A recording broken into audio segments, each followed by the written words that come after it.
हर साल सावन में लाखों शिव भक्त कंधे पर कांवड़ उठाकर सैकड़ों किलोमीटर पैदल चलते हैं, बोल बम के जयकारों के साथ। पर क्या आपने कभी सोचा, यह परंपरा शुरू कैसे हुई? क्या यह सिर्फ एक रिवाज है या इसके पीछे कोई गहरी पौराणिक कहानी छुपी है? आज हम जानेंगे कांवड़ यात्रा की पौराणिक और आध्यात्मिक रहस्य एवं वह कारण जिससे करोड़ों लोग हर वर्ष कठिन यात्रा करके भगवान शिव को गंगा जल अर्पित करते हैं। हर हर महादेव। अगर आप भी महादेव के भक्त हैं तो वीडियो को लाइक करें और मेरे चैनल विविध संसार को सब्सक्राइब करें। बात है सतयुग की, जब देवता और असुर दोनों अमृत पाने के लिए एकजुट हुए। क्षीर सागर में मंदार पर्वत को मथनी और वासुकी नाग को रस्सी बनाकर समुद्र मंथन शुरू हुआ। मंथन से एक के बाद एक 14 अनमोल रत्न निकले। कामधेनु गाय, ऐरावत हाथी, कल्प वृक्ष और अंत में स्वयं अमृत। लेकिन इन सबसे पहले समुद्र से निकला कुछ ऐसा जिसे देखकर देवता और असुर दोनों कांप उठे। वो था हलाहल विष।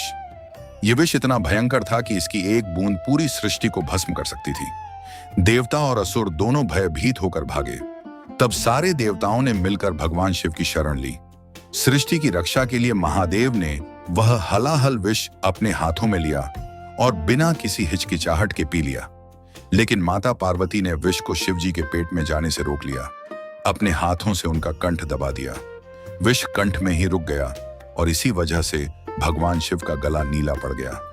तभी से वे नीलकंठ कहलाए। विष के कारण महादेव के शरीर में असहनीय जलन होने लगी। देवताओं ने उनके तप्त शरीर को शीतल करने के लिए उन पर जल अर्पित किया, बेलपत्र और धतूरा चढ़ाया। मान्यता है कि तभी से शिवजी पर जल चढ़ाने की परंपरा शुरू हुई और यही परंपरा आगे चलकर कांवड़ यात्रा का पौराणिक आधार बनी। कांवड़ यात्रा से जुड़ी एक और प्रचलित कथा लंकापति रावण से जुड़ी है। रावण परम शिव भक्त था। मान्यता है कि समुद्र मंथन के पश्चात विष के प्रभाव को शांत करने और भगवान शिव की आराधना के लिए रावण ने स्वयं कांवड़ में जल भरा। वह यह जल लेकर बागपथ स्थित पूरा महादेव मंदिर पहुंचा और वहां भगवान शिव का विधिवत जलाभिषेक किया। कहा जाता है कि यह कांवड़ यात्रा का सबसे प्राचीन उल्लेख है, एक भक्त का अपने आराध्य के प्रति समर्पण, जिसमें भक्ति के आगे शक्ति और अहंकार दोनों झुक जाते हैं। आज भी उत्तर प्रदेश का पूरा महादेव मंदिर इस कथा का साक्षी माना जाता है और सावन में यहाँ भारी संख्या में कांवड़े पहुंचते हैं। त्रेता युग की एक और मार्मिक कथा है जिसमें कांवड़ यात्रा का उल्लेख है। श्रवण कुमार अपने अंधे माता पिता के परम आज्ञाकारी पुत्र थे। उनके माता पिता की अंतिम इच्छा थी चारों धाम और गंगा स्नान करना।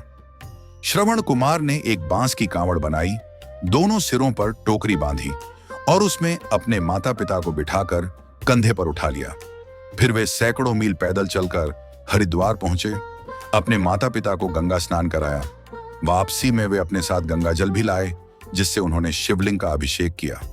यह सेवा, यह त्याग, यह भक्ति आज भी कांवड़ यात्रा की भावना का मूल है। यही वजह है कि कांवड़ यात्रा सिर्फ एक धार्मिक अनुष्ठान नहीं, बल्कि सेवा, संकल्प और समर्पण का प्रतीक मानी जाती है।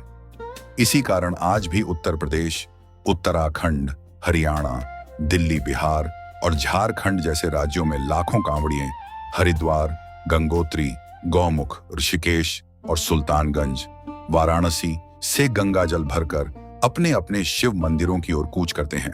चाहे कारण समुद्र मंथन का हलाहल हो, रावण की भक्ति हो या श्रवण कुमार की सेवा, तीनों कथाओं में एक ही भाव समान है, जल के माध्यम से महादेव के प्रति समर्पण। यही आस्था आज भी करोड़ों भक्तों को हर साल सावन में पैदल यात्रा करने के लिए प्रेरित करती है।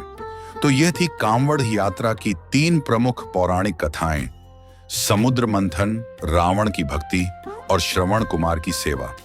इन तीनों अलग अलग युग की कहानियों पर आधारित है कांवड़ यात्रा, पर सबका संदेश एक है, भक्ति, त्याग और भोलेनाथ के प्रति समर्पण। अगर आपको यह वीडियो पसंद आया हो तो हर हर महादेव लिखकर कमेंट करें, वीडियो को लाइक करें और चैनल को सब्सक्राइब करना न भूलें। अगली बार हम लेकर आएंगे एक और शिव कथा। तब तक के लिए बोल बम, हर हर महादेव।